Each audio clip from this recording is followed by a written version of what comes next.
everyone, it's Emily with DriftLead. In this video, we're going to discuss pricing strategy and how to best determine the initial price of a brand new product. Over the years, we have worked with tons of startups and SMBs on bringing new products to the market for the first time. We have seen firsthand just how crucial nailing pricing is right out of the gate. Price is arguably one of the most important, yet often overlooked components of launching your new business or product. If you price it too high, you're gonna risk alienating some potential customers, where if you price it too low, you may get a false sense of customer demand and eat into your profit margins. So today I wanna share step-by-step on how we guide our clients through strategically pricing their products when they're first introducing it to the world. We're going to cover how to conduct competitive analysis, how to select pricing models, and make sure everything aligns with your overall brand positioning. And of course, pricing doesn't end when your product launches, so we'll talk about how to continually optimize over time. Price is equal parts art and science, but with the right data-driven approach, you can identify pricing that both maximizes adoption and profitability. So let's jump right in.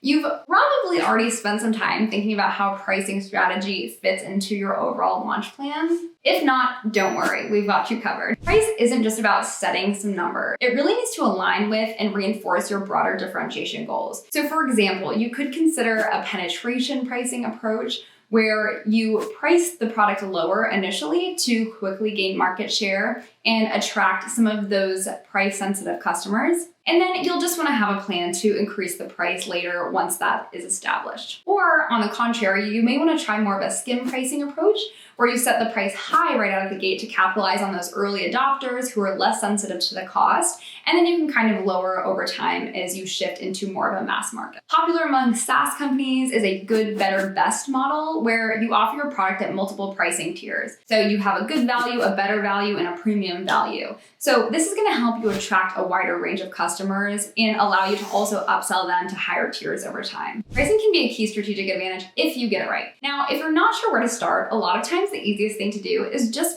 to start by looking at what your competitors are doing. Even if you have a totally unique product, chances are there are at least a few other companies out there that are offering an alternative solution to the same problem you're solving. Identify who those main competitors are, and then dig into their pricing across all of their products and services. What are their price points? Are there ranges? Are there discounts, bundles, specials, any sort of offers to consider? You can learn a ton by just seeing what pricing structures your competitors are already employing, and therefore what customers are willing to pay. You'll also want to pay attention to any pricing trends over time. Do your competitors change price? Do they run specials and promotions at certain times, like maybe during the holidays? You're going to want to track that too. And don't just look at the numbers in isolation. Research who your competitors are targeting with their pricing and ultimately how they're positioning themselves, because this is going to help reveal any gaps or opportunities for you to serve your customers uniquely. So once you've done that competitive research and have a good sense of sort of the pricing landscape, it's time to set those very important initial prices for your product. So now that we have the competitive data, we're going to want to establish general upper and lower pricing bounds. So this is going to give you a range to operate within that you have some degree of confidence the market is going to be comfortable with. So on the lower end, obviously you're going to want to make sure you consider costs and minimum required margins. Price at least high enough to cover those, regardless of what your competitors are doing. Now, the upper end of the range should align roughly with competitive pricing for similar offerings, but you can test slightly above or below once you're in that ballpark. From there, just experiment with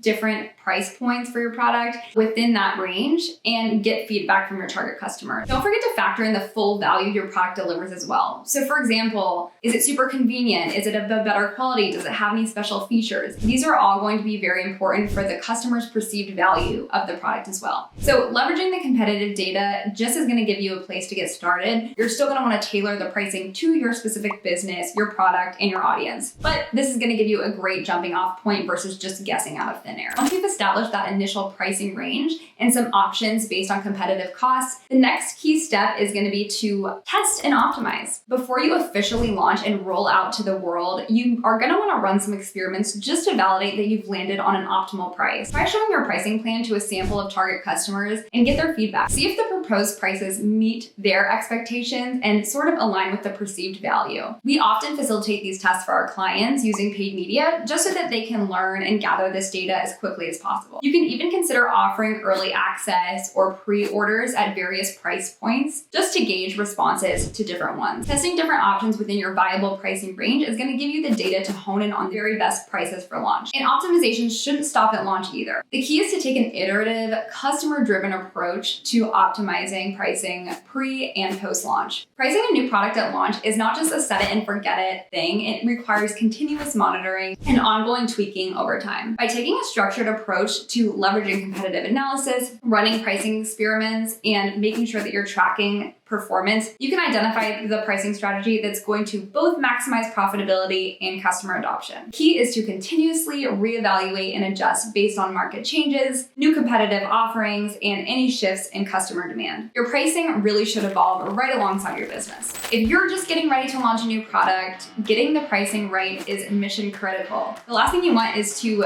botch pricing and completely screw up your launch. Here at DriftLead, we can help. Visit DriftLead.com and request a free marketing plan, and we will help advise you on that initial pricing strategy and how to develop an ideal launch plan for your product. The right pricing and the right promotion, your product can both delight customers and hit revenue goals right out of the gate. So there you have it. Those are some of our tips for thinking about pricing that product that you're just bringing into the market for the first time. Obviously, coming up with that perfect price is no easy feat, but I hope this helped sort of steer you in the right direction and give you a nice starting point. And of course, if you're feeling overwhelmed and you want some help, then be sure to go to our website, driftlead.com, and request a free marketing plan so we can get together with you and talk through your go-to-market plan and just make sure that you're maximizing the chances of success at launch. I hope that you found this video helpful. If you did, definitely give it a thumbs up so that we know to make more like it. And be sure to subscribe to our channel for more marketing and business tips and tricks. Thank you so much for watching, and we'll see you in the next video.